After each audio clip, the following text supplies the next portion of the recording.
morning, good afternoon, good evening, wherever you are in the world. Welcome to this Link to the Past Randomizer daily race here on Speed Gaming number 3. We have ourselves an open race with Professor Pixie and Floppy Bacon as our restream runners. My name is Professor Render, and joining me in the booth is my co-commentator, Slumberjack. How you doing? Hey, doing all right. Glad to be here just after the New Year's stream that we just had. Happy New Year to anyone who wasn't here for that. And cool, I'm ready for a really fun race. How about you? Yeah, again, Happy New Year to everyone. This is going to be the first race of 2021. So this is the first daily race of 2021. So this is going to be pretty exciting. We're kicking off with some really good runners here. Yep. And for anyone who's not in the know, who's maybe new to this is an open seed, which is, it's kind of like the, I don't want to say the most basic, but oh, we're off to the races. So let's just jump right into it. Simultaneous glove pickups for both Professor Pixie and Floppy Bacon. And we're going to get our first map check. We have a red crystal at Eastern Palace, and the others are just standard crystals. That's what it looked like to me as well. We're going to get a little bit of a tree pull check here. Ooh. Some good old 20 roops. Tier So 1 pull. Yeah.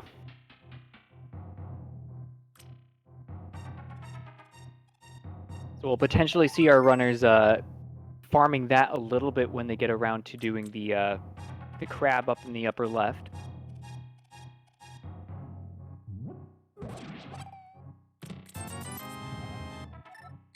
And we have more 20 rupees in the chest in the secret hideouts.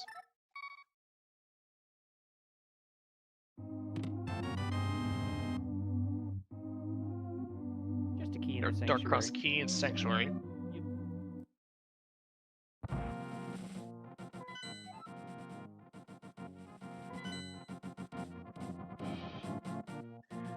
And Professor Pixie does confirm that there is a crystal on Desert Palace. I wanted to make sure I had that right.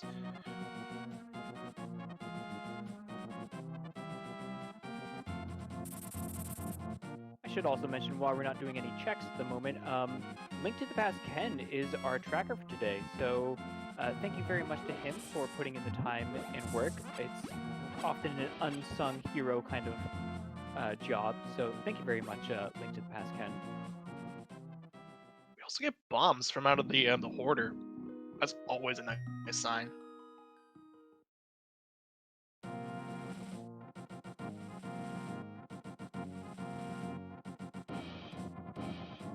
And Floppy Bacon double back in to see what the item on the lumberjack was, just 20 rupees. So we're not gonna kill Ego 1 just for that. I don't know, they can get pretty spicy sometimes.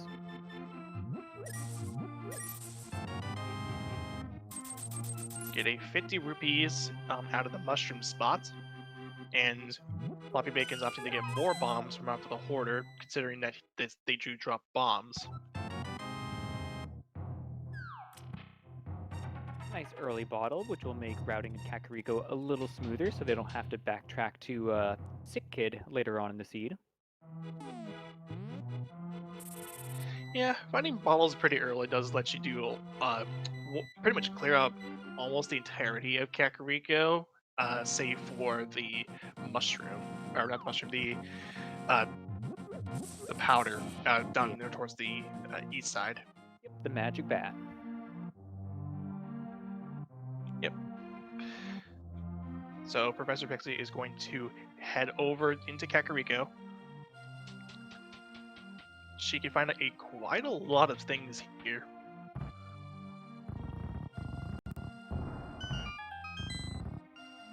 This is where we truly begin to see how the seed is going to start to form. Nothing yet. Good money though. We'll take money. And there's our magic powder. Just need a hammer to get the magic bats. Yeah, I was just gonna say, there's one piece of the puzzle to do all of Kakariko.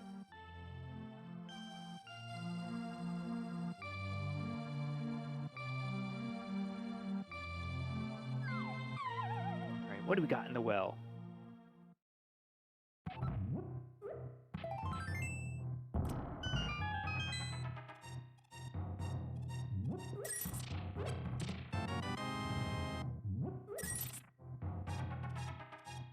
Alright. Magic Boomerang gives us a means to check our stun prize, and an ether. Now with the quick swap, this is actually having boomerangs is actually nice, considering you could just quick swap to the boomerang and do stun enemies a lot quicker than normally. And also the red boomerang is nice if you want to do some splash deletion shenanigans. Oh, that is true, yeah. I mean, we certainly haven't had trouble finding money so far. We're not at Zora money just yet, but... Well, I guess, you know, doing Houlihan, we can get there. You get an extra 225 rupees from the Houlihan room.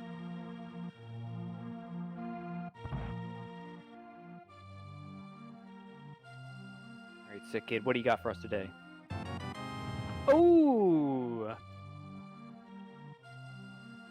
Well, we're going to the magic bats. Never have to come back here again, I'm sure of it. I mean, we'll have to pass through, but...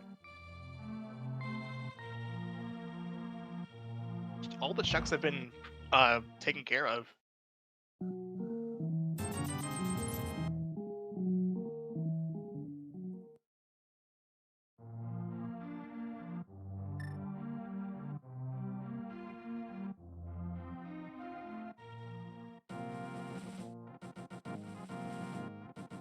Oh, that's very true, chat. Yeah, if we still need the flute. I guess we'll have to come back to town for that. Floppy Bacon showing off some little extra dialogue box for us with the snips. Now, did I miss it, or did Professor Pixie skip Magic Bat? She did skip magic bats. Interesting call. The worst call is just a piece of heart.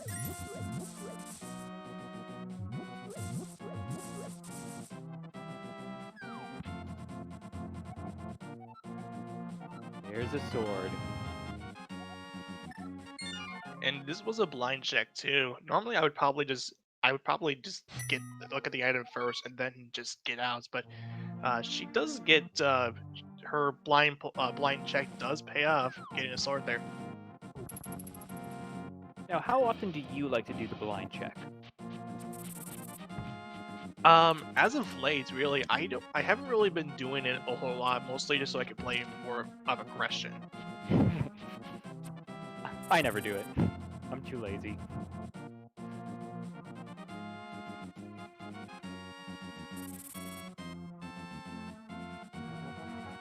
Early? So Pixie is... Yeah. Yeah, this is interesting. I mean, this isn't a bad idea by any means. She does go over to Akina, which is a nice call. Not opting to go and check out the desert ledge, which makes sense since she doesn't have any boots to make that check a little bit quicker. Yeah. I mean, it's randomizer. This early on, there's no wrong call, because you can get 300 rupees out of it. There's your Zora money.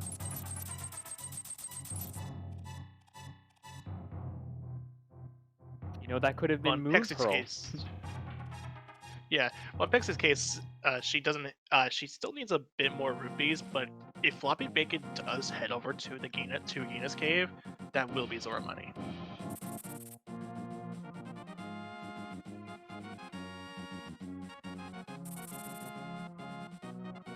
Looks like they're going to reconvene in just a moment.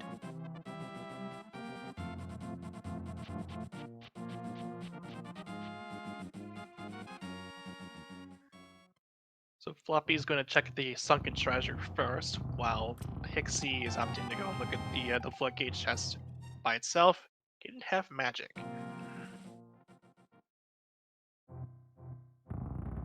Half magic makes this a much cozier seed, makes certain dungeons much easier to do, such as Ice Palace and Skullwoods.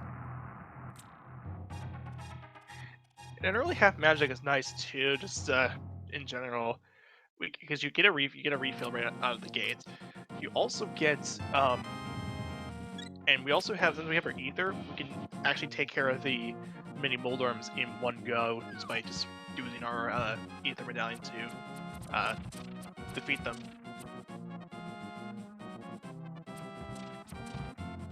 Unless you just like stabbing things. That is a fair game plan as well. Which they both seem to love.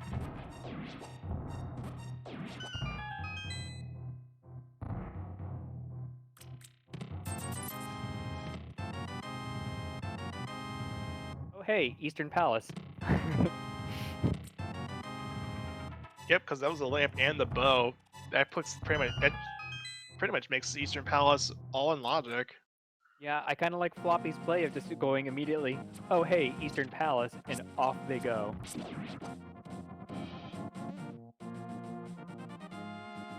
Yeah, this definitely is the right move for Floppy Bacon. He does leave out the Ice Rod Cave, which Professor Pixie, excuse me, is going to check for herself.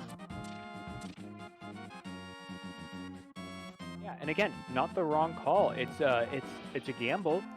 It's much easier to come back here when you have boots or flute, because it's so isolated by itself. But if there's something really good in here, then like A+ check. Oh, there's a flute. Speaking of which.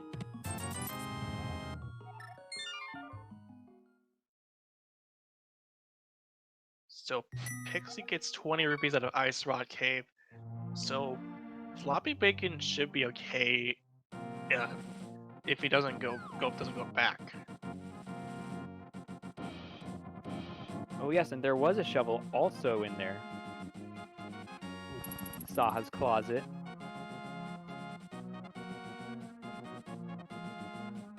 So I guess we do have to go back to Kakariko one last time. I mean, well, I already said this too, but all the checks have already been cleared out, so it's not too much of a concern. All you really gotta do is Yeah. activate your flute and you're good to go.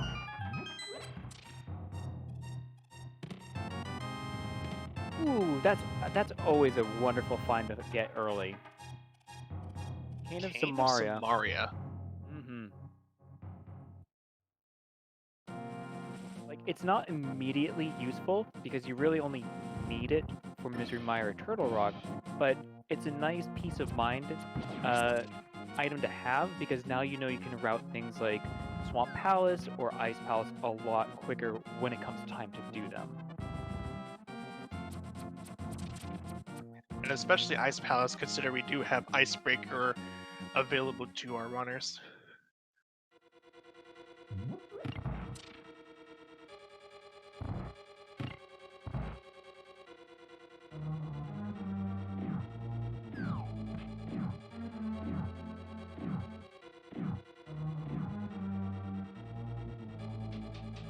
Yes, Icebreaker. Professor Ender, do you want to explain what Icebreaker is for chat? Oh, okay. So, since Professor Pixie just got her Cane of Samaria, I may as well mention this.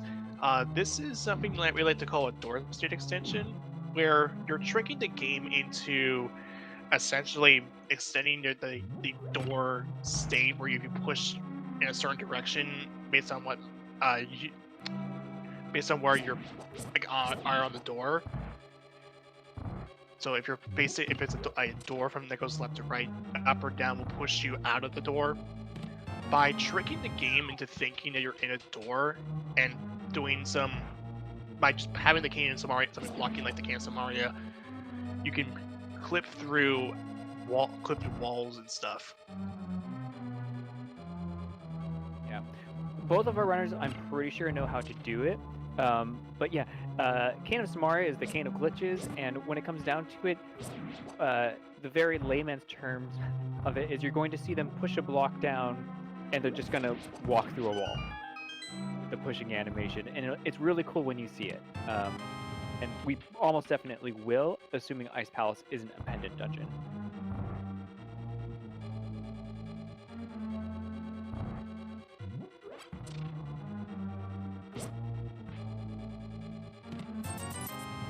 I haven't seen anything else too interesting in here so far. Just watching them go about Eastern Palace.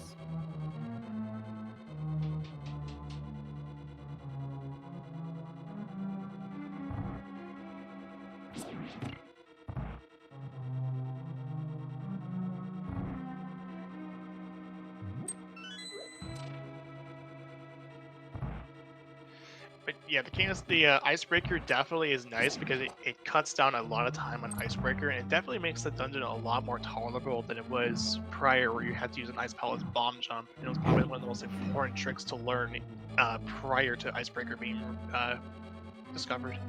Yeah, I remember learning Ice Palace Bomb Jump before, like, Icebreaker was, like, allowed at all, and, like, what a pain that one was to learn. Icebreaker is much easier and friendlier. Took me maybe, like, 15 minutes of just, like, doing it over and over again to learn it. After that, I had it.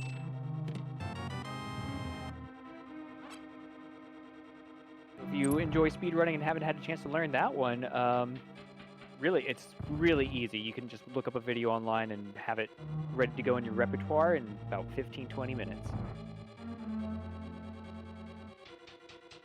So Floppy Bacon's opting to pull the hammer. I think they ran out of arrows, which happens. He may have missed the 20 arrows in the room before. But it will be first blood for Floppy Bacon at around the just nearly the 16-minute mark.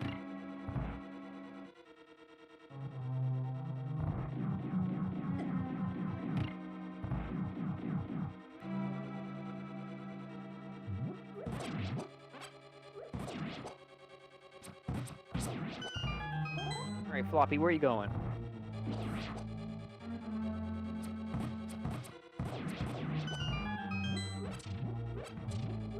Professor Confident Pixie. to say this is a mountain. Oh. Go ahead. Oh no, I was gonna say Professor Pixie refilling her arrows before going to the fight, so we shouldn't see. Oh, we shouldn't see the arrow depletion problem. She was looking to set up for the Armos quick kill, but got hit by an Armos Knight, so has to do things a little bit difficult. Ooh, hello, there's the flippers.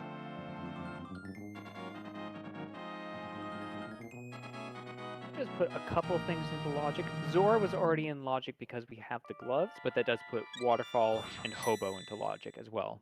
So now we can wrap all of those together in a nice bow. The Floppy also making use of that key we found in Sanctuary to also just get Dark Cross out of the way while we're here. You actually bring something up when you mentioned that Zora is in logic. The logic never expects is never locks behind. Oh, hello, that's the moon girl. Hey! Go on, continue. But rupees do not play a factor in the logic whatsoever. It just expects you to get the logic. Just expects you to get to the Zora area, and that's it. I mean, there's always pretty much enough rupees available somewhere. It's not always going to be somewhere nice, because there's definitely been races where I see people hopping in and out of Blind's hut for about 4 minutes, 5 minutes, just gathering 30 rupees at a time. It does happen, but it's not super common, and most people would rather go to Aga before doing that. As we're talking about that, we do see Professor Pixie activating her flute, and she does make her way back over to the magic bat, so she will get a heart piece from this. Hey, and now we've got the magic bat from Professor Pixie.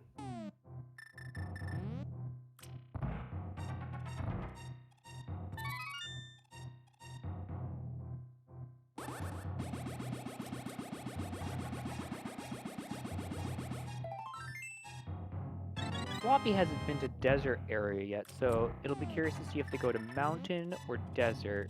But my money would be on mountain. Well, they do have Dark World access, so Oh yeah. Floppy Bacon could also head over to Village of Outcasts.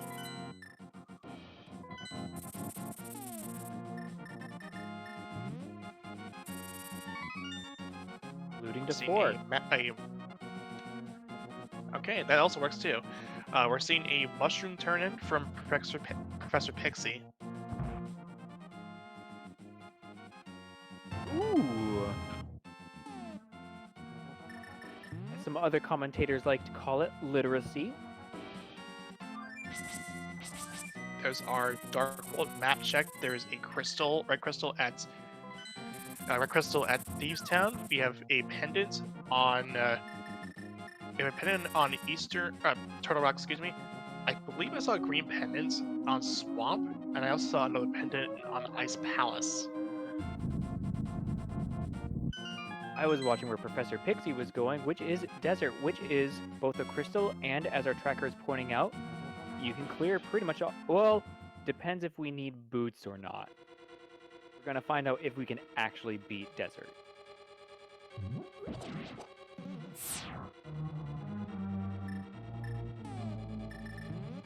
Also, from out of High Cave, we got the Quake Medallion and the Silver Arrows. Oh, as chat is pointing out, boots were on desert ledge, so yep, desert is for sure beatable.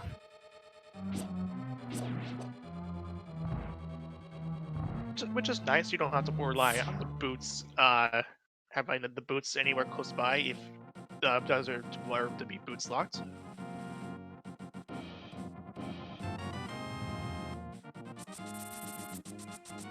Watching Bacon go about their business, it looks like they are going to prioritize the Dark World, which makes me worry a little bit that they may put off checking Mushroom for a little while.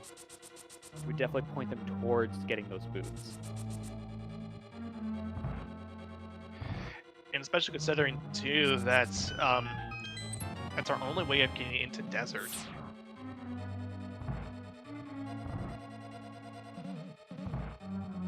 At least until we find our mitts. That's true. And if mirror. we find our mitts, then good. Oh, and mirror. Yeah, you're right. Yeah, maybe a while. And for all we know, we don't know what's on the we don't know what's on the tablets either.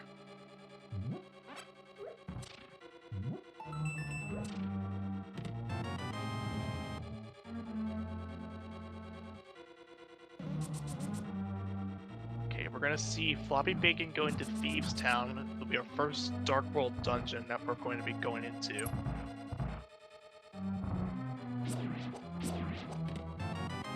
One item. We're looking for 4 items in total. There are 8 checks possible here in Thieves Town. And what we're hoping for is most of them going to be like in the front, so we don't have to worry about maybe doing the big chest check or anything like that. But one of these 4 in the front is guaranteed to at least be the big key.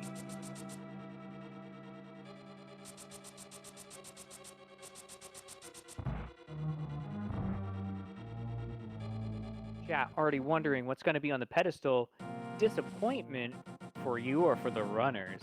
That's to be determined.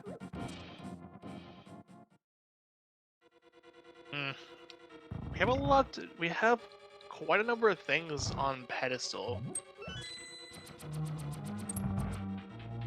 We know it can't be the ice rod.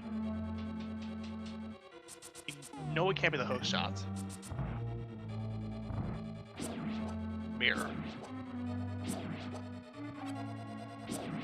And we can't. It can't also be the fire rod too. So none of the rods or hook shots or mirror. I mean, how many checks can you do without the fire rod in Turtle Rock before you get locked out? Because you're losing those 2 checks on the right.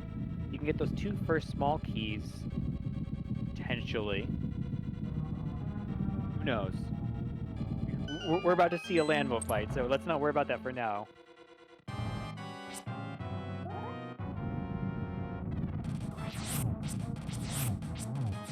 So this will mostly be a for the most part energy like vanilla fights here. Obviously, we also have our energy equipment and for that.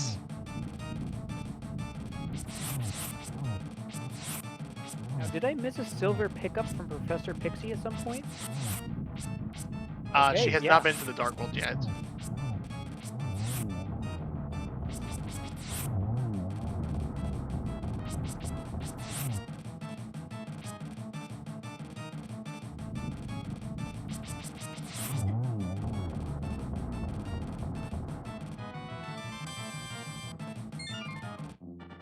There we go. I was curious about that lack of silver usage as well.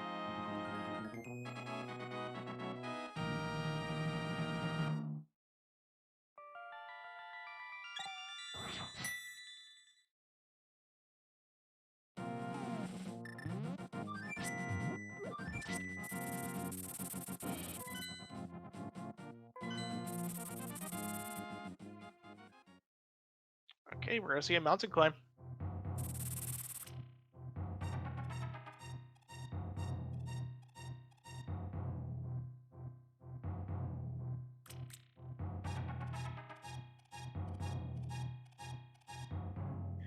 Now for Pixie, she needs to head back over to the Dark Cross. Now we can actually go two different ways. We can either go to from the back or to the front, and we'll still get the moon pearl out of the way. It's the entirety of the castle isn't logic. We get a master sword off of the old off the old man. Yeah, that's right. Yeah, as far as we know, she can go through the front and just work her way all the way to the back. We already had that small key, so she can pick whatever direction she wants. Getting a blind fight from Floppy. Let's see if we can get a good little script out of this. Looks like they're setting up for it. Yeah, for this fight is scripted if you know where to if you do the same motions every single time, it will always be scripted. It looks like Floppy is slightly off script. Yeah, they bumped blind a little bit too early there. But it doesn't matter. Clean fight. We're off to the races. Thieves Town down. So that will be Floppy Bacon's second crystal.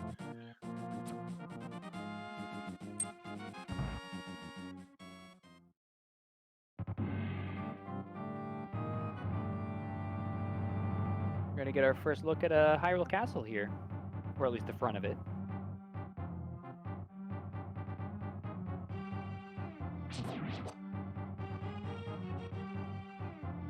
Eventually, Pixie will come across the Moon Pearl if she continues forward into Dark Cross. Yeah, chat, you were correct. Pixie does have the boots, and I think she may have just forgotten about them, which I do all the time. So, it happens. But she definitely does have the boots because she cleared desert where it was required to have them. Yeah, the boots save a lot of time if you have it. Just by the fact you're able to just run all around both Light World and Dark World, and also all the dungeons if you have a straight line ahead of you.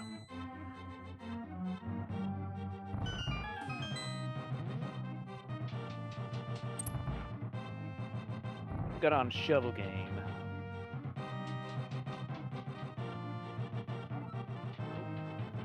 Guess that was the prize, was good old 20 rupees.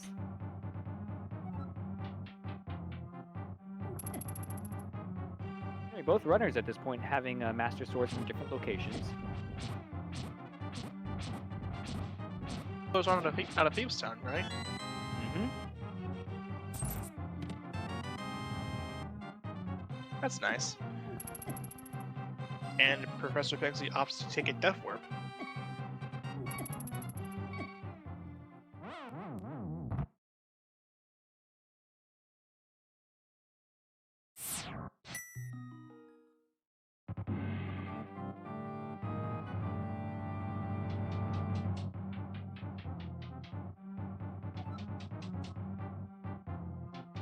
Professor Pixie finally going to pick up her Moon Pearl. We'll see if she continues towards the back, but I think it would be quicker if she just saved and quit and then just went through Sanctuary route instead, but I could be wrong.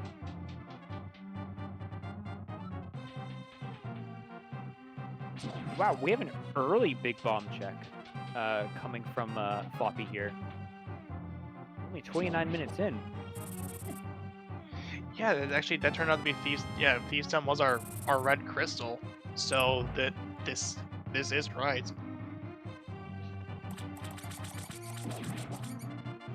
Now this will lead Floppy over to Pod.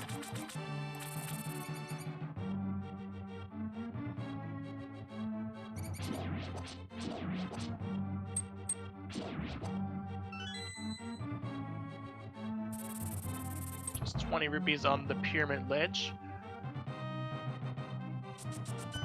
And the Pyramid Fairy will have for us a cape.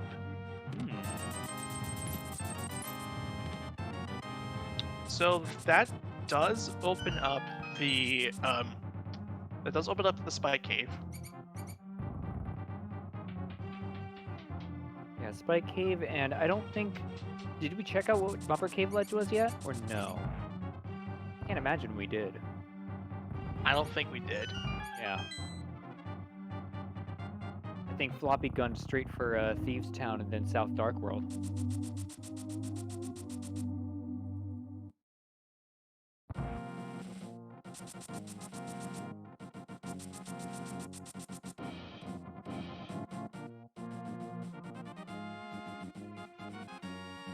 Professor Pixie, remembering she has boots, doing some boot checks. And I can confirm that Pod is a crystal, and it ended up being with Skullwoods, or not Skullwoods, Ice Palace being a pendant.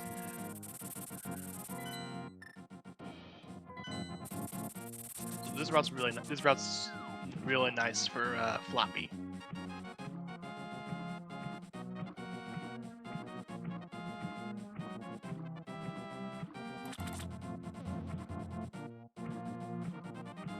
Yeah, Pod is checks one from. Oh, go ahead.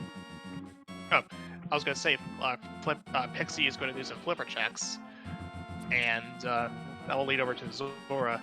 So you were saying something about Pod? Yeah, Pod is one of those places I personally try to put off for as long as possible, given the number of checks ratio to like the number of items you get, and just how like without mirror how secluded it can be. So yeah, this works out super well for Floppy. That like they can just get it out of the way. Eastern's already done. Like this is the time to do it. Yeah, and it's one of the more a pretty notable example of key logic with Floppy Bacon being in Pod. You can use typically key logic means you can use up your keys in a certain way, but it will still expect you to clear the dungeon out of the way, so you won't ever get soft locked. In the case of Turtle Rock, you could actually find a minimum of 4 keys, if I'm remembering this right. There are 4 keys total in Turtle In the Rock. front? Yep. Or In the so front. in Pod. In Pod, there's a minimum of 4, but isn't limited to that. We also see a hook shot from Professor Pixie coming out of the Waterfall Fairy. Ooh, a hook shot. That can point you in all sorts of directions. That could be our first look at East Side Mountain.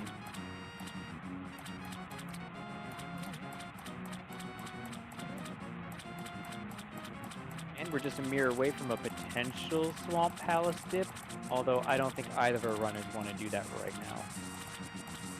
It is a pendant. Yeah. And if I remember this right, it was also a green pendant. It And is. hit a single arrow from out of the Zora. So it looks like Floppy has found at least 4 keys already in the front.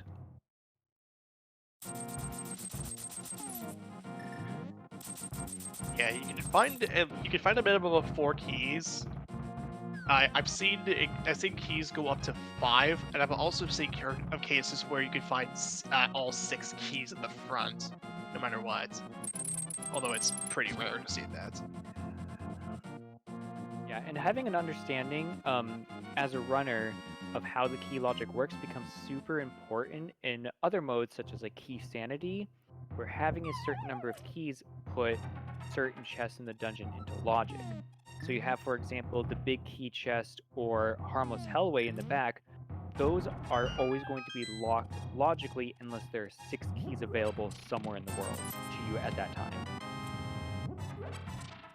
There's the Titan's Mitts out of the bottom 2 in Paradox Cave.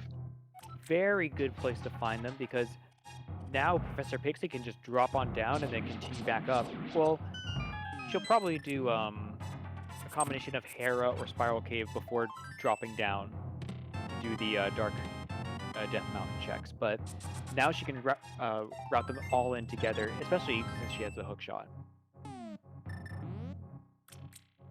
And over on Floppy Bacon's side, we actually do have all 6 keys in hand, meaning that there is going to be something in the harmless hellway. Good eye. Just a little love.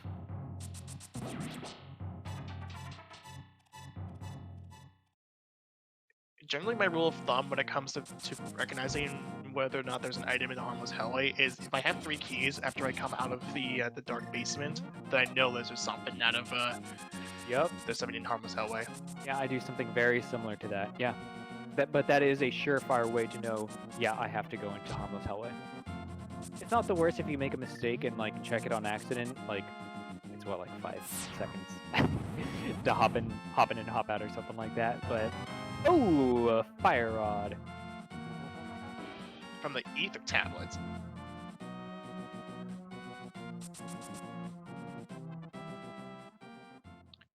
This road is definitely looking really nice for Professor Pixie.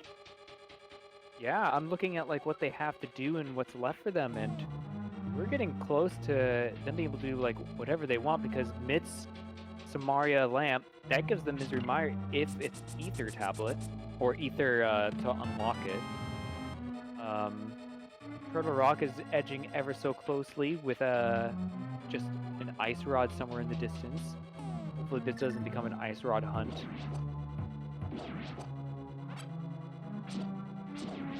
Okay, I looked back at my playback. I just noticed that Floppy did get a. Oh no, okay.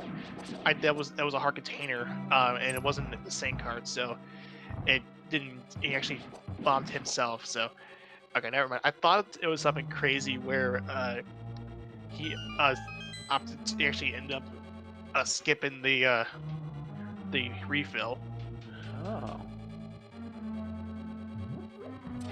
Professor Pixie opting not to do Harapot, and I don't know if that's just by choice or because she has all the ingredients necessary to make it happen with the boots and the hook shot. My hunch is that she may not be entirely comfortable with doing the Herapots. That's why she didn't do it. It happens.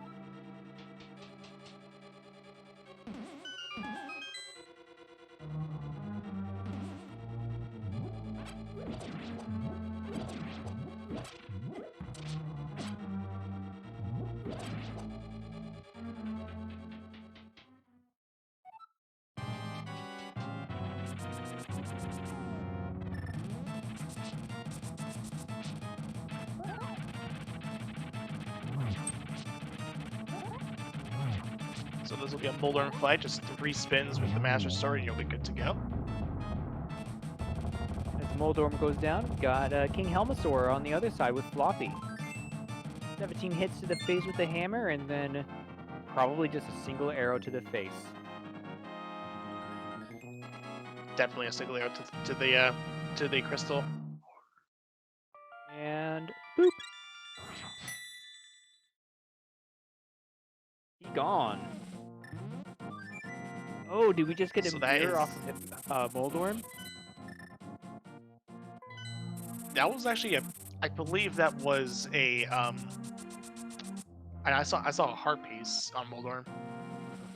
Chat is saying a mirror. Where's the mirror coming into play? What did I miss?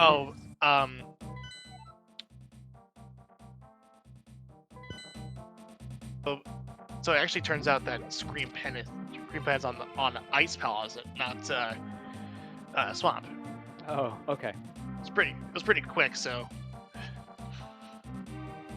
actually, I was referring to the mirror in the sense that it could possibly need that for Swamp, but since I realized that Oh. it's just since it is just a pendant, I don't think we don't necessarily need that.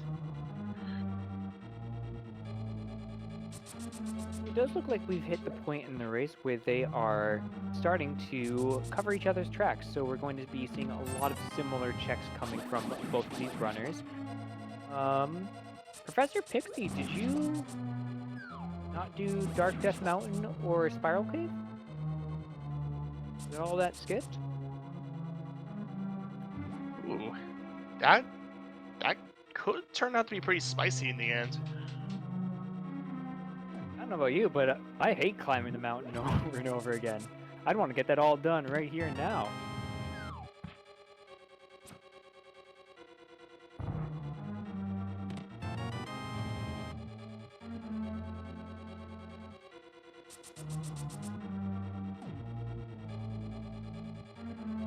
It's like, especially when they have, or at least Floppy has cave. So Floppy will have the option of doing either Spike Cave or Spiral Cave. Although I think Spiral Cave will probably wrap much more neatly into doing Dark World checks since it puts you right down by the portal. But like anytime I go up the mountain, I try to do at least one of those two. Nope, proving me wrong, going straight into Spike Cave.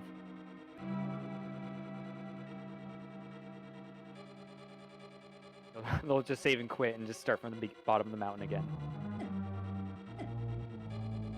So as far as the Ped situation is concerned, I think the only way that Ped could still be alive is if Meyer is not either Ether or Quake,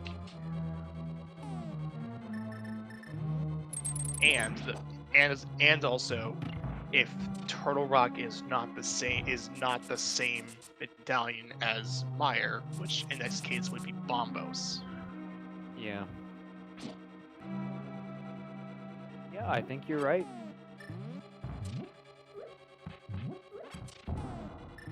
Oh, Floppy doesn't have the hook shot. That's right. Good call, chat. There's a lot of you and 2 of us, so...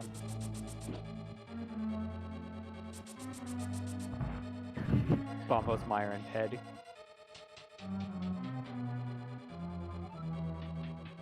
These runners are out here putting a good show on for you, and you wish that upon them? Speaking of our runners, follow. And if you want, you can follow us too, but give the runners a follow. They're the ones out there putting in the work. Yeah, shout out to Link to the Past Ken for being our tracker as well. I've always said this before, but trackers are the unsung heroes of these restreams. Without them, we wouldn't have the lights on here. So definitely give a shout out to, we give special thanks to Ken for keeping us up to date. And also, again, I'm Professor Render, and my co-comment Slumberjack. Please give us a follow as well. We do a lot of things on our own channels. But either way, Floppy Bacon is going over to the desert area. Imagine they saw the boots, so looks like we'll finally have that going for him pretty soon.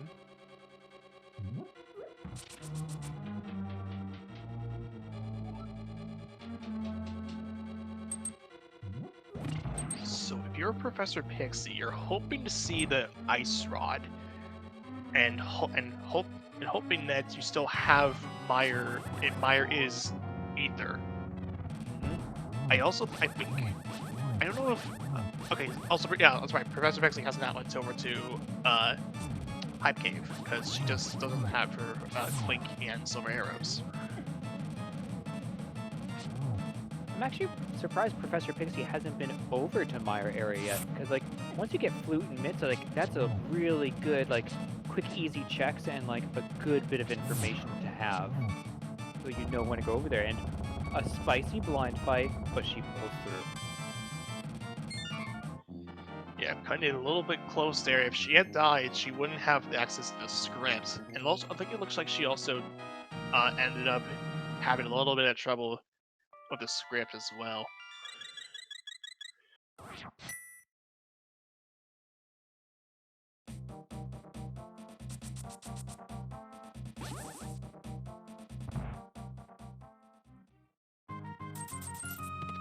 So actually, for all intents and purposes, after she could actually head over to the Meyer area now and figure out what the Meyer medallion is, because I believe so as long as Meyer is not Bombos, we're in go mode. If I'm reading this right. Oh yeah, because Turtle Rock ended up being appended, didn't it? Huh. Yeah, if it's Ether, Dreamire, Skullwood, Odd, yeah, then she is off to the races. Yeah, and she will probably get the Quake from she'll probably get the Quake from Hype Cave eventually. There's the other sword that we were talking about with the tempered.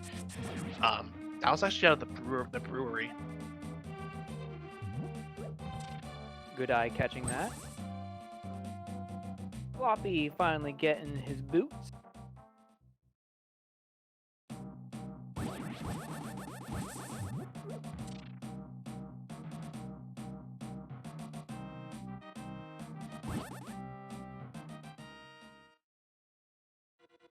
Interesting choice by Professor Pixie going into the front first. Most runners like to go straight to Mothula with the fire rod, especially when you don't have the mirror, because then you can backtrack through the dungeon after you do Mothula to find your potentially second item, rather than clear everything out in the front only to find out there's an item on Mothula.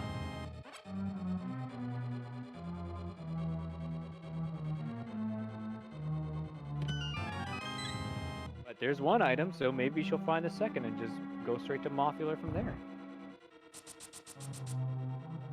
With 11 hearts and a half magic and fire rod, and also tempered, I don't expect Professor Pixie to have any problems with Moth. No, half magic, fire rod, tempered sword, 11 hearts. She's good to go.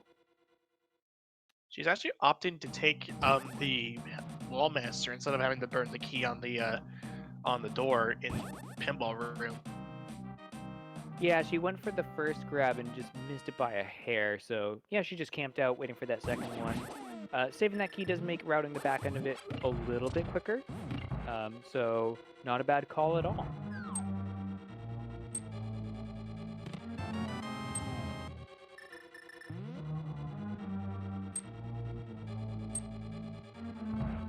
Some good jukes between those Southos.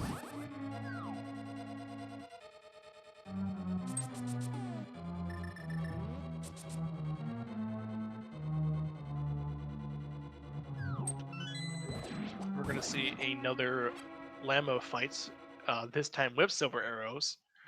This time with silver arrows and tempered, so this might go a little bit quicker. I could be wrong though.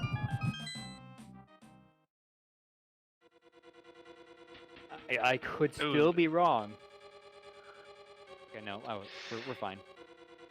Yeah, just doesn't make it the the zero cycle here, because Jen ended up the Wallmaster ended up, or not Wallmaster, sorry, the Lamolas opted to have a different pattern than it was for Floppy Bacon, so got out of the way of the silver arrow shot. Very interesting strat for Professor Pixie. A lot of people like to just charge through that room with the Gibdos on the bottom. She went up onto the upper bridge and used that to jump down, so she wouldn't have to deal with any of the spikes or Gibdos down below. Yeah, this is something you don't normally see. It actually is interesting too. She opted not to take a Death Warp. She is on green mail, so the Gibdos will take 2 hearts of damage.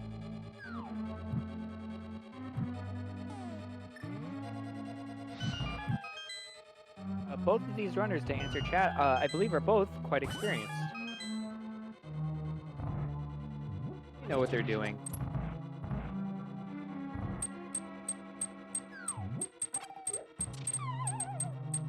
Spooky Wall Master.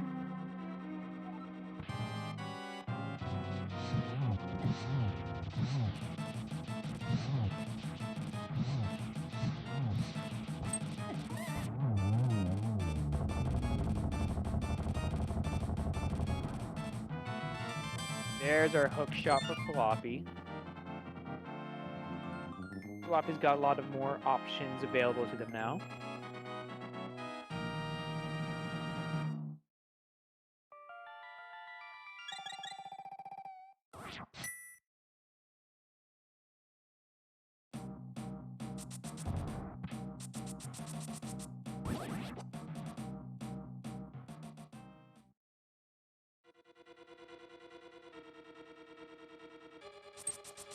And I'm assuming Professor Pixie is going back the way she came because she didn't find a second item yet.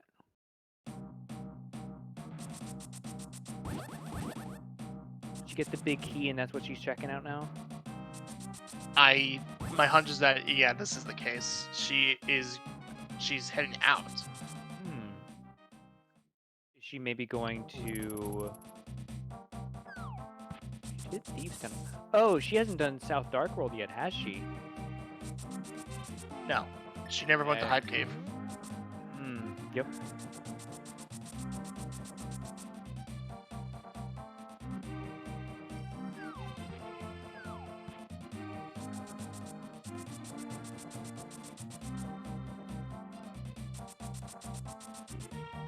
I also like how they're both playing as Final Fantasy characters.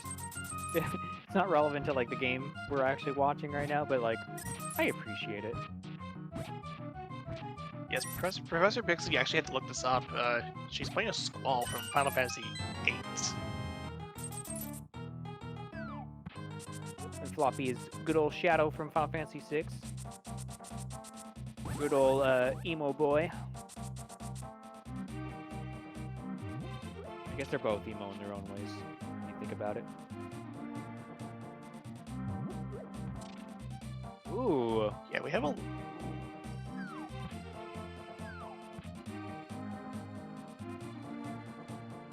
Was it the flippers for Floppy? Or no, wait. That was mitts. Yeah. We had the It mix was out of mitts the on bottom Floppy, too. but I was noticing that Professor Pixie picked up the little frog friend. Oh yeah, she is taking Pixie on a world tour, right? Wasn't curious what you were going to about. Makes sense.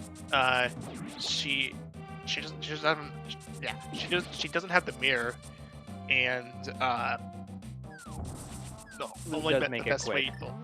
Yeah. Yeah, it would make sense if she does a world tour here, but she will get the Quake and Silver Arrows on a Hype Cave.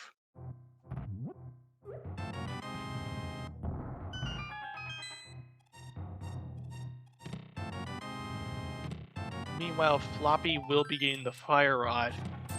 Now, this will be a pretty much a big decision for Floppy. Now, does Floppy opt to go over to... Does he opt to go to Hera, or not, excuse me, Meyer, the Meyer area, after he's cleared up Hera? Yeah, or does he do Eastside Dark Death Mountain, which we haven't seen yet, I don't believe. Yeah, if we find out a Bombos medallion out of Dark Death Mountain, that will put him in go mode. Since we're not reliant on another, we're not relying on a medallion here. Exactly. I think we're going for some hook speed strats for our Almost Hera had pot. Can you get soft locked using this method? If you can get soft locked, I believe, if you do end up with it, if you don't end up hitting left and do an upright instead, because you will get soft locked either way.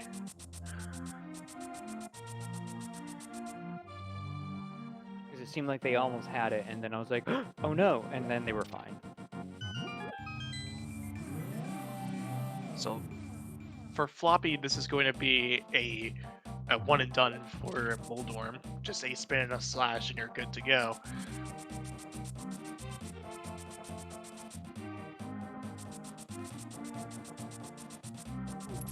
Professor Pixie choosing to finish up the blacksmith chain. And hammer pegs. They are right there.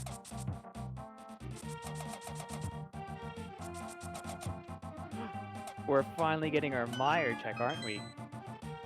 Yeah. Yeah, So this will determine whether or not we are in go mode, or if not, then we will have to find out whether or not we'll have to find a Bombo somewhere. Floppy just assuming he is. Oh! Here we go. We're in go mode. We're in go mode. 5 minutes and 10-ish seconds. We're off to the races. So there you go. Go mode for Floppy Bacon. And soon will be Professor Pixie once she does end up heading over to the Meyer area. I mean, she technically is in go mode. This will be a good question to ask her afterwards is, why not just check if you're in go mode? I'd be super curious to hear. To get This a might red be it right potion out here. of the purple chest. So if she does flute over to 7, I believe. 6 rather. Yeah. If she's going to 6. Alright, cool. We've got a race. She's gonna see it and also be like, here we go. Yup. Immediately goes back down. She knows it. Only 1 minute behind and a tiny bit of change. Got both runners knowing they're in go mode. Both are actually missing 2 dungeons, so by the time they finish up, they'll be in GT. For Floppy's case, all he really needs to do is clear out Skull Woods. But on Professor Pixie's side, she needs to do Pod, and we know that the big key is going to be in the back. Ooh, that's true. There may need to be some ground gain there, but we're back.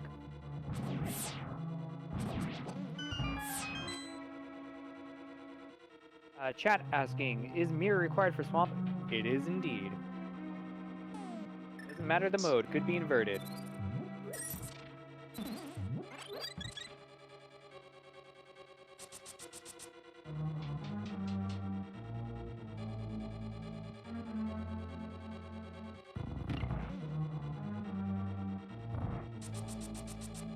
But it actually turned out that it actually ended up being a mirrorless seed for this particular race, and we never had to dip a single pendant dungeon at all. Mirrorless and pendant dungeonless. That sounds pretty interesting, actually.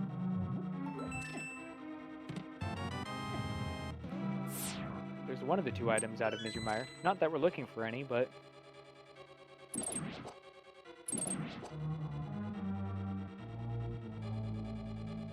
Just to have a bit of clarification for those who are wondering, you would need the mirror to get in the Swamp Palace, and considering that it's a pendant, it would not be. There is no way that the mirror can show up on PED as a result.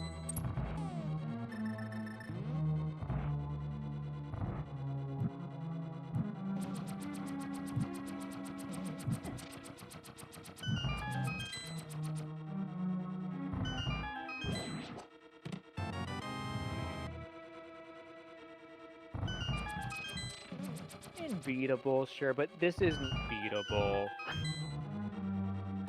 Yeah, so the thing with beatable is that if you find an item that normally would be inaccessible on the pad, you would know that that you do not need to go into that dungeon at all, because the logic, the placement of the items expects you to find items that are in a way, all the items that are necessary to beat the seed, and not just something like 100% locations or 100% inventory.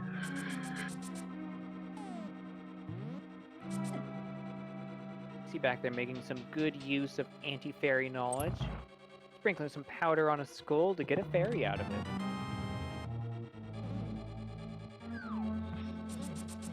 Yeah, that's because there actually is a bunny beam underneath it, and you're able to powder bunny beams that are underneath pots and such.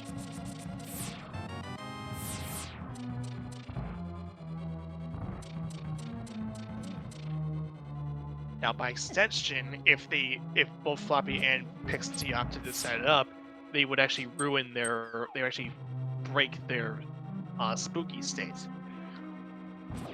But I did not see them. I did not see either of them set it up to begin with. No, they both kind of stood to the left of the portal before they walked into it. So I didn't see the setup for it either. There are other ways to set up spooky, but I would assume like if you have the option available to you to do the most well-known one, you would have done it. At least for the Vitreous fight, it takes 2 hits on the big eye and then 1 hit of the silver arrows, at least, with just the others, well, the smaller eyes. There is a reason silver arrows aren't normally available at this point in the vanilla game. Pow! Dead Biddy.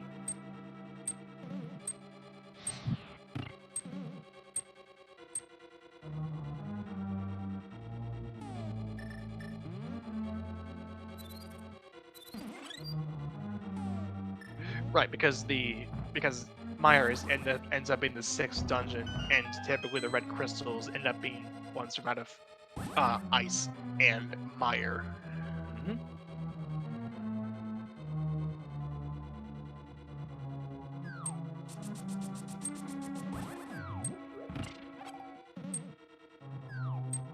I'll be going to clear up Skull Woods, and I think after that, they just got to go kill a pig.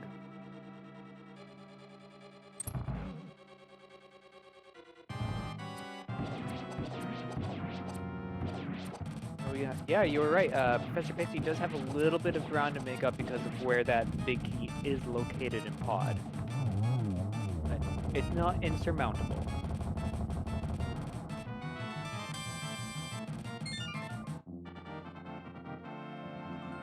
That's Professor Pixie's 6th crystal. And soon Floppy Bacon will begin his 7th.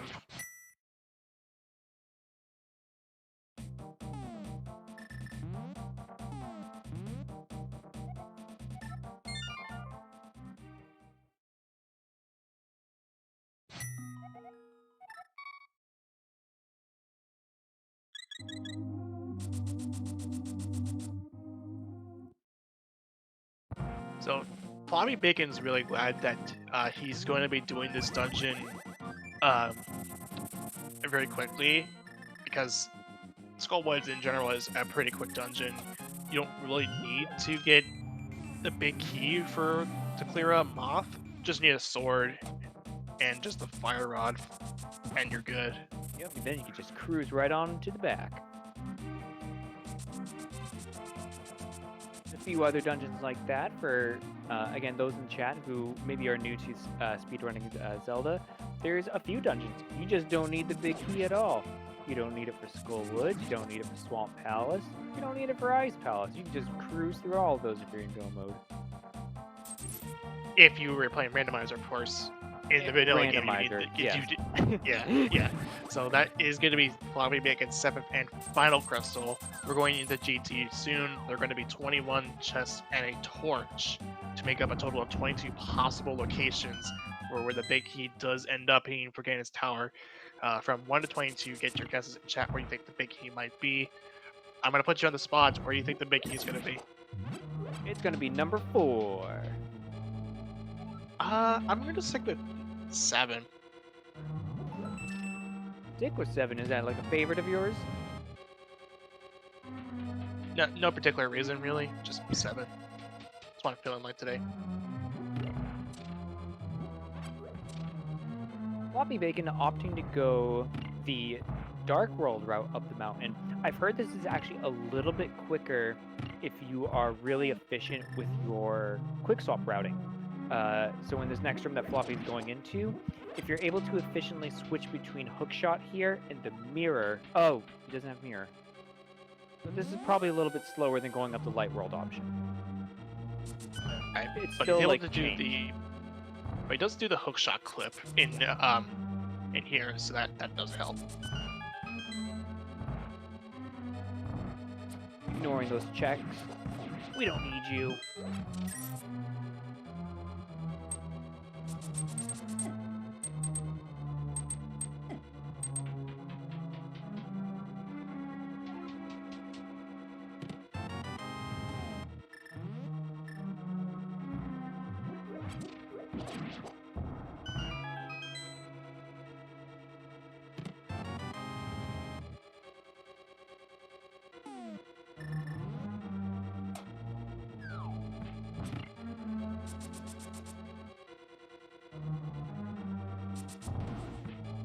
Okay, so we're going into GT right now. 21 chests to a torch separates them from being the big key. Here we go.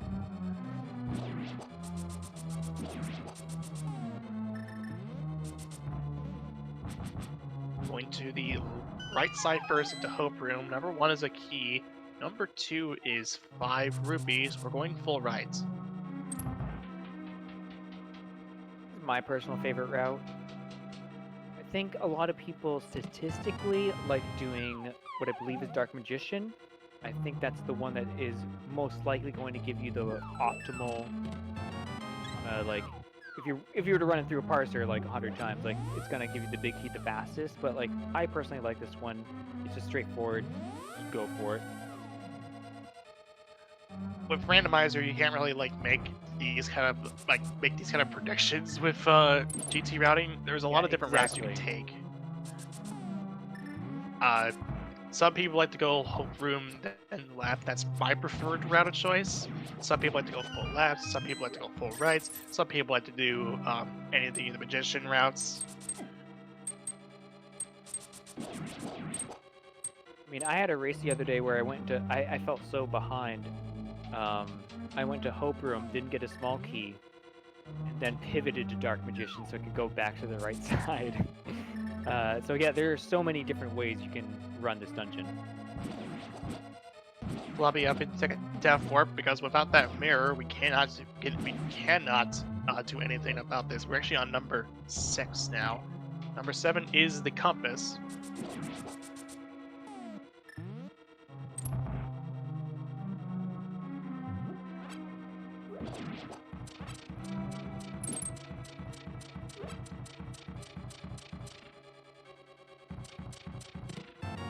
So if Pixie knows what to do here, she could actually take a stop over to the Harmless Hellway and get over to if she's aware of this, of course.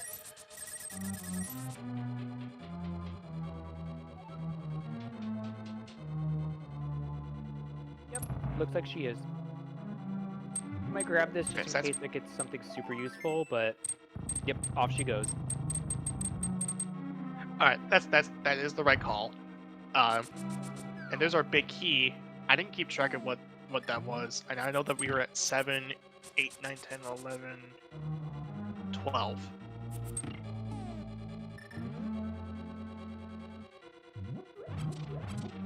Is that right? Because we were at 7 at Torch, right? Yeah, 8, 9, 10, 11, 12. Yeah. That's right. The two of you who guessed 12 right there at the end, congratulations, you get fake internet points.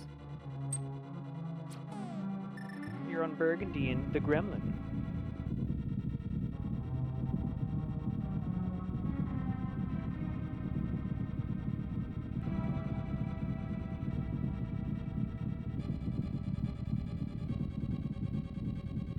So at this point, this will be a pretty bog standard GT climb. With silver arrows, these mimics go down in one hit.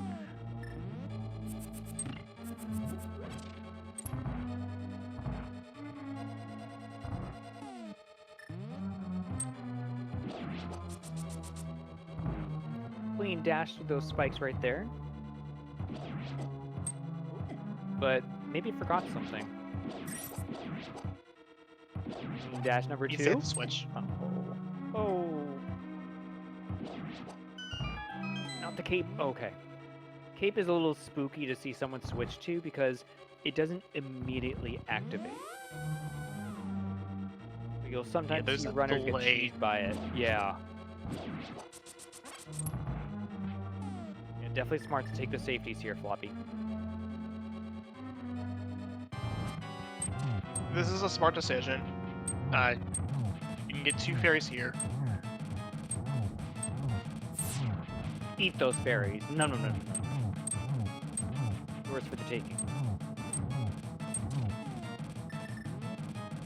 Now here is where I would use the fire rod. Because these Stompos go down, die immediately to fire rod shots. Yeah, fire rod shots are an option. Also just picking up the skulls and just chucking them at them. Because they have such a wide radius and don't like cost you anything. That's always an option as well. But this next room, you can already see Floppy starting to quick swap to it. Fire rod right here. Skeleton walks into the flame and kills itself. And that's a Splash super... damage. Oh, go ahead. Yeah, it's due to the splash damage of the fire rod. Yeah. And it's a super easy setup for anyone wanting to learn it. It's literally just hold down left as you enter the room, press the fire rod button, skeleton walks into it.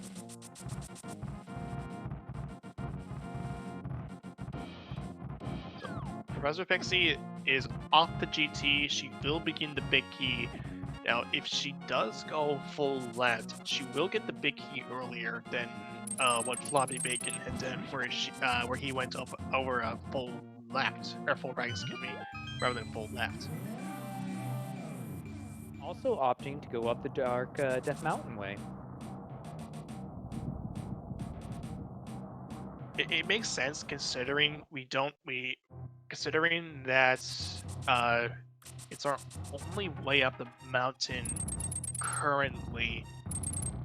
Well, it's a current way that would not involve having to use the hammer. Oh, right. Well, do we know what Turtle Rock's medallion even is? Oh no, that doesn't matter. I just see most runners go up the Light World way, and then they hammer through the Turtle Rock and then go through. But you're right, that would take a little bit of extra time to hammer down those pegs. In general, though, the route that's Floppy Bacon and Professor Pixie took is slower because you have to climb up the mountain through Super Bunny Cave.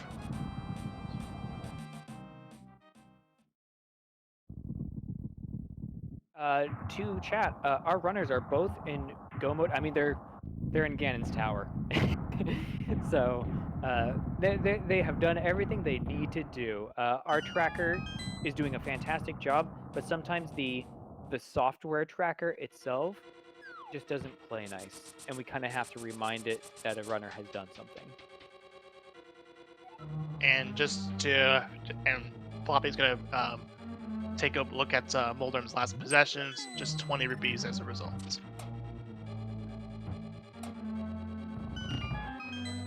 Okay, Professor Pixie is going full left, so she will be getting the big key a little bit earlier than Floppy.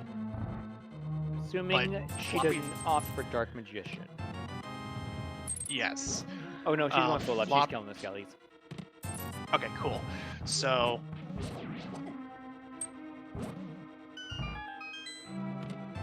But as soon as she entered GT, he's already up. Floppy Back is already up onto Aga 2. We could hope for some fancy Ganon falls, but at this point, yeah, it's Floppy's race to lose.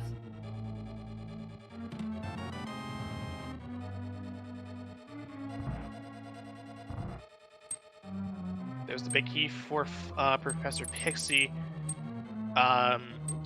Pixie? Huh. Pixie? She's actually gonna go out the intent going out a different way. This is actually interesting. She could take a death warp here. Okay, she's actually going straight out. Makes sense because she does it in the mirror. She going None of through them this has an right door error. here? No? Interesting. Learning something new every day. Oh. Oh, did she get the big key? You did get the big key, yes. That's why Okay. she's going out. I completely missed that. Yeah, she did have to go full left, and as a result, she does end up going over to. She actually had to leave. Another question I really asked Professor Pixie, just not opting to take the death warp out of that room, because you could just fall down on the pits there and get out. Fluffy Bacon getting the torch glitch there, opting not to do any shenanigans with the silver arrows too early. Really, silver arrows, having torch glitch is more so not really necessary for the silver's fight. You could just, especially considering that both players have half magic. If anything, it just adds. It's just a little bit of an extra thing to make the fight a little bit quicker, but not necessarily worth it. Yeah. In my eyes. All right, Floppy Bacon, don't fail us now. Don't walk off the edge. Walk across the bridge, and then we can have some GGs in chat. Floppy Bacon. As of right now. We'll do it. GG's in the chat for Floppy Bacon. He's going to take first on the restream of an official race time, that GG time of 1:16:01. That's good enough for 4th place overall, with Joss Bleeden being 3rd with a time of 1:15:13. DJ Darkwing D with a time of 1:14:22. And Laggy with a time of 1:08:57, taking the gold in this community race. Speedsters, all of them. Let's see if we can get Floppy Bacon in for an interview. And while we wait for that to happen, we still got Professor Pixie running. Gonna finish up very shortly as she does her gauntlet.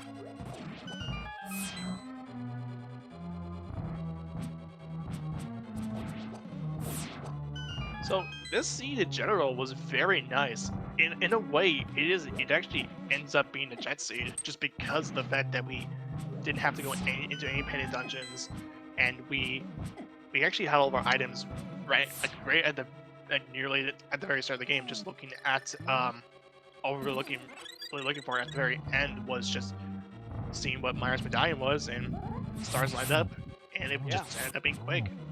Yeah, and it didn't really seem to matter which way you approach the seed. As we saw, both of our runners took drastically different approaches. We saw one go up the mountain super early. We saw one hit Dark World around the same time, or earlier, rather. And they still came up very close to each other, finding all the right items around the same time. It really, in this particular case for our restream, it came down to just who would check Meyer first to see if they were in go mode.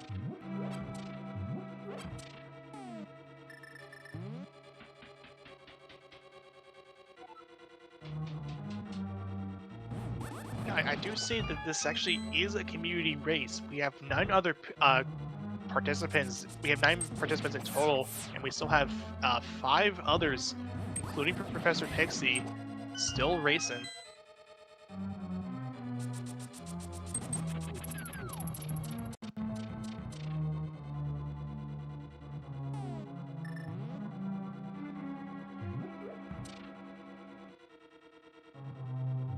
Doing a little dance around that fire snake spinny friend.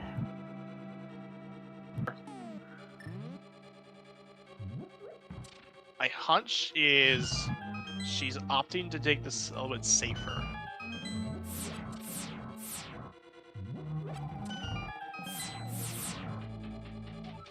Okay, she's gonna play it safe here, sticking the magic refill in this room.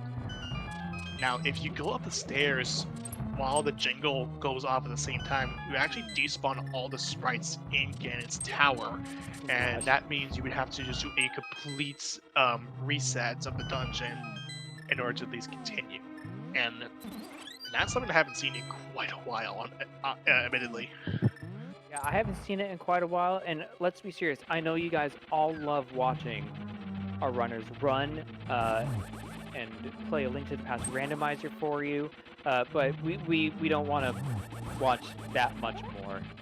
We don't want to watch them go up Ganon's Tower climb again, as much as you love this. Yeah, it's not fun at all, and it was like on our pedestal, it just ended up being a shield.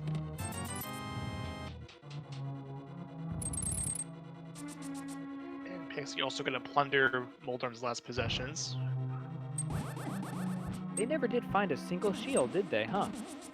No, never. Who needs them? Or armor.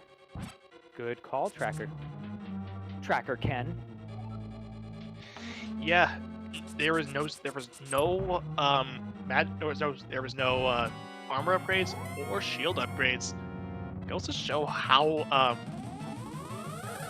quick this seed really ended up being.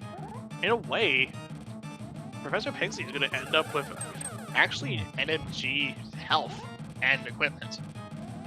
A plus a bit, plus more.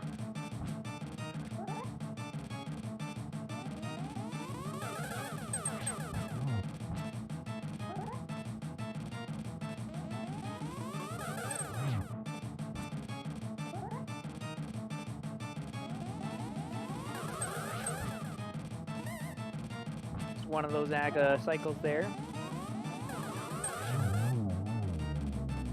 Get them down all the same.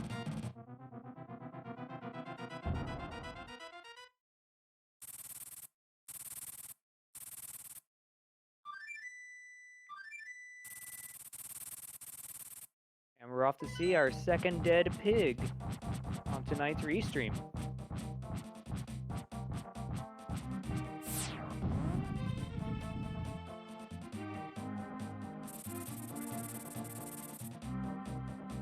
Maybe go in to grab some safeties. There is a fairy you can bonk out of this tree down here.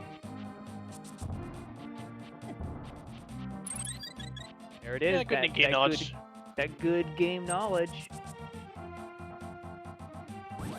And when you've only got that one bottle for safety and green mail, yeah, you take it when whatever makes you feel like you're gonna get this done.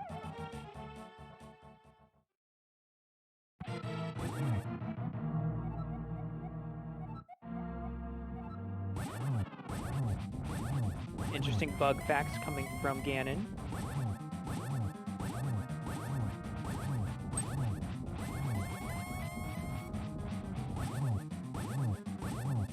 Gotta smack Ganon 12 times in that first phase, but we're into second phase now.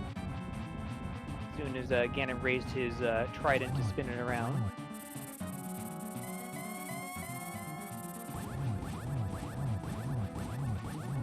Ooh, good positioning. Yeah, I can just go wail on Ganon with just many. Paul the cape. Oh, he's got a red potion. She's got a red potion. All right, fair enough. Oh, she never did find the cape. What do you know?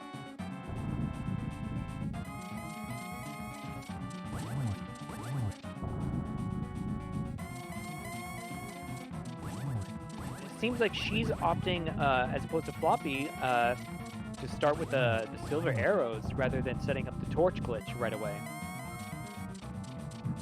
A little spicy there, but now we're going to go for the torch glitch. Perfect.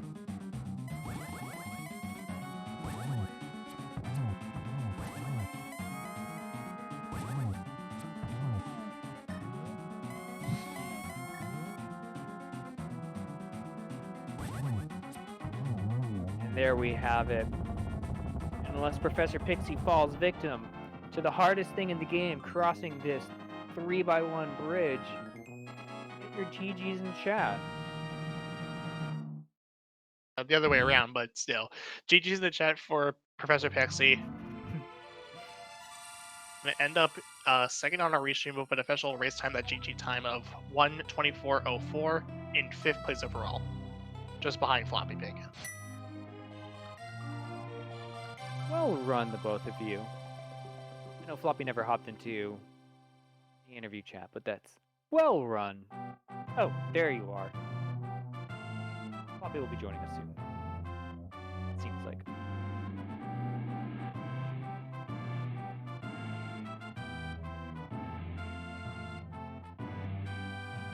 Here in chat.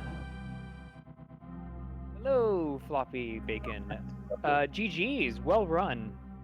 Yeah, that was fun. Yeah, this seemed like a really fun seed to run. Like, no matter how you routed it, not you specifically, but like no matter how it was routed, it just seemed like everything just came together so nicely. You know, Yeah. looking at your time on the screen right now, I know that's not the official time. You finished around like an hour 16:01, I think it was.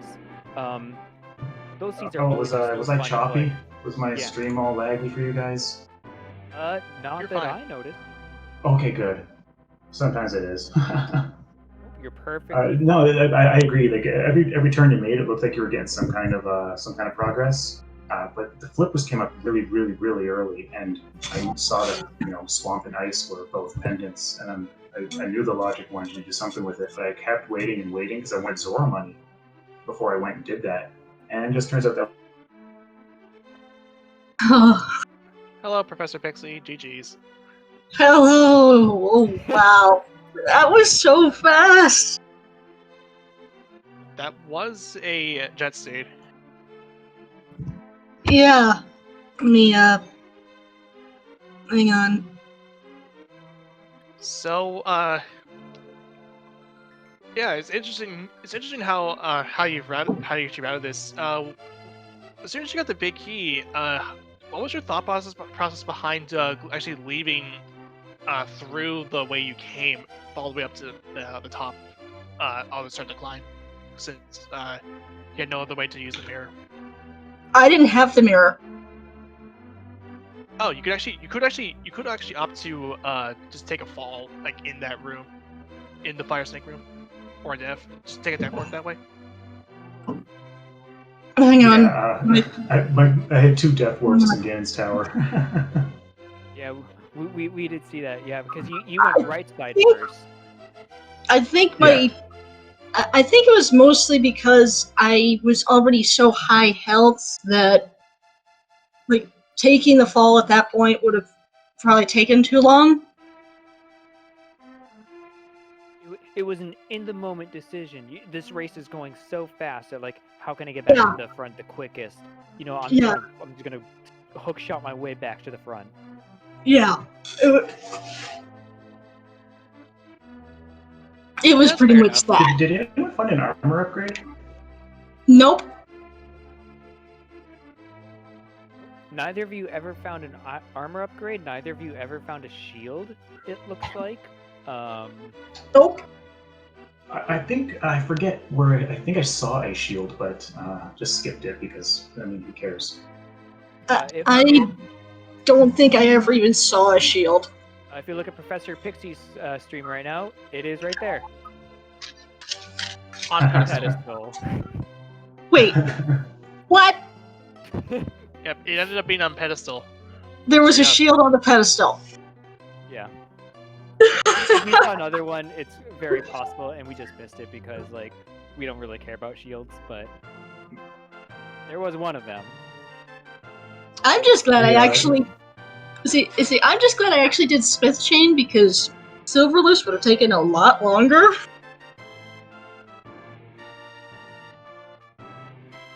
That definitely would have taken longer. The boots on Desert Ledge was kind of funny for a boots-locked desert. Did that.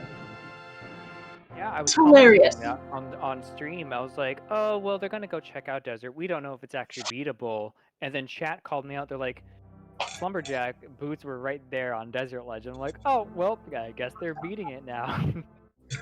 Yeah, it's like I see when I grabbed the book, I had the intention of going up Death Mountain, but then I was like, I can check Desert instead. There's 2 things in there. It was basically a 2 and 2 really. Plus, if it's not boots locked, I can actually complete Desert for another crystal. And then I saw the boots on Desert Ledge and literally burst out laughing. Yeah, I want to say that was one of the major points where the two of you diverged, because you went to Desert, and I believe Floppy, you went into Dark World around that time.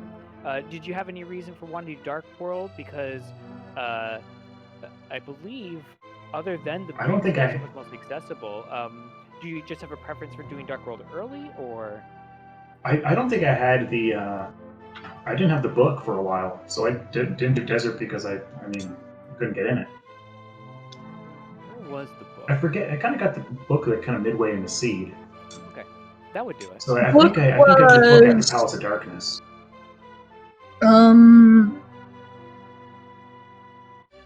Book was. Oh, I forget where I grabbed On the the book. mushroom. Ah, yeah. That's what Book it was on the It was mushroom. Mushroom, yeah. Because I grabbed the flute and I was like, okay, do powder, mushroom, then go to the mountain. The book was on the mushroom and I was like, and we're rerouting to desert. Yeah, that The was flippers it. were Hype Cave, right? The silver arrows ended up being in the Hype Cave as well as the Quake. Okay, right. Which was needed Mushroom for was pretty Meyer. early. Yeah. Mushroom was early. I don't remember where it went. Sorry. Yeah, it was. All I can say, super early. Anytime you don't have to dip a pendant dungeon, you have a good seed.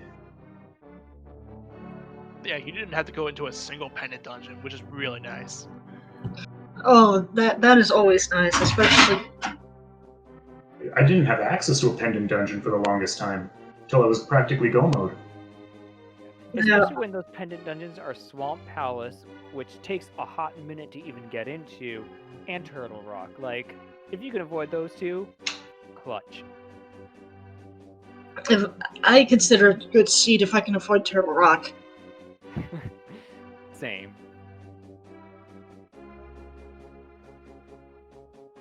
Well, if you have any other final thoughts on the seed, please go ahead and sound off. I think optimal routing would have been just jumping. Like I had to, if I went with my gut instinct and jumped in with the flippers and checked my flipper check. That would have been, because I think I did full clear of pod after that, and then I just routed in a bunch of other stuff that came up first. So early flippers was the play on that seed. Yeah. Well said. About all I could say is I did not like that GT climb. That was not very kind to me. Oh no? I didn't notice anything too suspicious about it. I did see some fun dancing around that spinning fire snake in the 4 torch room, but otherwise it seems like you did perfectly well in there. Well, to me, I think it's more of an in-the-moment thing. To me, it felt like I was messing up on almost every room. Whatever you clocked in at the end, that's a solid time, regardless. That's my best time yet for this particular setting. Nice. Oh well, Congratulations on a PB. It's always good to have that one seed where you got that solid like sub 125 to be like, yeah, I can do it. I am totally capable of just like blowing a seed to the ground. It's always a really feel good when you do it for the first time. Yeah. Yeah, and looking at the race results, things like it seems like a lot of the top people who ended up being near the top cut ended up with a pretty low time. So they did an excellent job there. Oh yeah. Well, GG's to you. We're gonna have to shut this off eventually, but GG's to both of you, and I hope to see you in future races. Thank you, you guys. Thanks for your streamers. Thanks trackers. Thanks comms. Great job, everyone. Oh yes. Thank you. This was fun. glad you had a good time. Thank you as well for volunteering yourselves to be spectated and commentated on. Well run, GGs, and you two have a good night, and we're going to start closing down the stream. Take it easy, guys. Have a good one. Have a good night, guys. You too. Okay, so you heard it from them.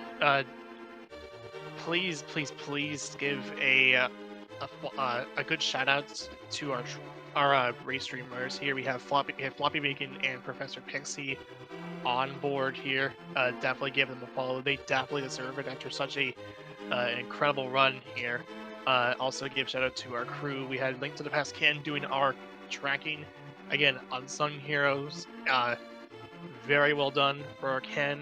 My co-commentator was Slumberjack. You did an amazing job as well. Oh, why, thank you.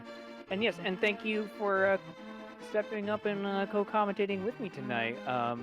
Always a pleasure, and to everybody out there, thank you for tuning in and hanging out and being a part of this awesome community, the Link to Past Randomizer community. I think that's going to be it from all of us here on Speed Gaming. So, unless you have any other closing comments, Professor, I think we're going to wish you all a good night, and again, Happy New Year. Yeah, thank you very much for watching. Definitely follow the Speed Gaming channels if you want a bit more. If you want to watch a bit more randomizer action. Now is a good time to be a part of the randomizer community because we do have a couple of league matches. We're actually nearing the end of season 3. We have our playoffs going on. We definitely want to also follow the Speed Gaming channels because we will be doing another one of these tomorrow at 2 p.m. So definitely want to stay on up to date with that. But until then, from Slumberjack, Link to the Past Ken, and myself, and from everyone from Speed Gaming, I wish you all a good night and take it easy.